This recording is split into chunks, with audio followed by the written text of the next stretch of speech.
ఈ రోజున పేపర్లో చూసాం. ఉలిక్కిపడ్డాను నేనైతే. ఒక 420 కేసు, ఆ కేసే నిజం అనుకుందాం. ఒక మహిళ, ఆమె ఏదో బాలీవుడ్ లో సినీ నటి అట. ఆమె ఇక్కడ కృష్ణా జిల్లాలో మొవ్వ ప్రాంతంలో, పామరు నియోజకవర్గం మొవ్వ ప్రాంతంలో ఉండే ఒక ముఖ్యమైన వైసీపీ నాయకుడికి పరిచయం అట.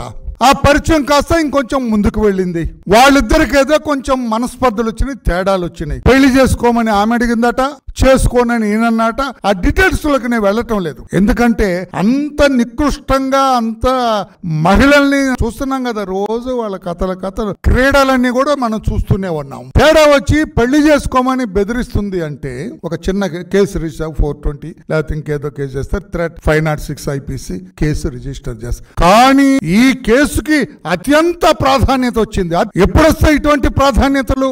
ఏదో దేశ ప్రధానం, దేశ రాష్ట్రాధిపతి, వీళ్ళెవరన్నా ఇక్కడ అంతటి వాడైన సజ్జల రామకృష్ణారెడ్డి గారు ఇంటర్ఫియర్ అయ్యారు. ఇక్కడ కథ అంతా కూడా మారిపోయింది.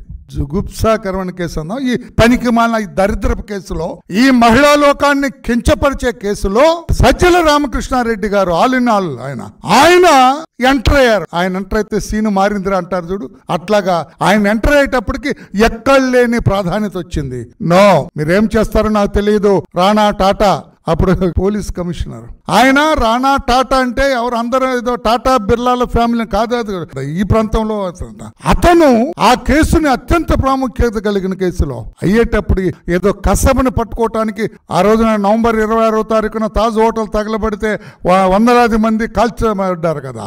ఆ కేసులో ముద్దాయిన కసబను పట్టుకోవటానికో, లేకపోతే ఐఎమ్ సారీ ఎక్స్ట్రీమిస్ట్ నాయకుడైన కొండపల్లి సీతారామయ్య గారిని పట్టుకోవటానికో వెళ్ళినట్లుగా విమానంలో వెళ్ళారట ఒక టీం ఆ అమ్మాయిని తీసుకురావడానికి. ఆ మహిళ, అది యాక్చువల్ గా నాకు తెలిసి ఆ మహిళ ఫిర్యాదు అయి ఉండాలా, ఈ వైకాపా నాయకుడు తను ముద్దా అయి ఉండాలా కేసులో. పోలీసులు నిజంగా పనిచేస్తే మరి పోలీసు వ్యవస్థ తెలుసు కదా, 5 సంవత్సరాలు జగన్మోహన్ రెడ్డి గారు ఎలా వాడుకున్నారో, ఎలా ఆటలు ఆడుకున్నారో పోలీసు వ్యవస్థ తోటి, ఎలా చెడుగుడు ఆడాడో పోలీసు వ్యవస్థ తోటి మనకు తెలుసు కదా.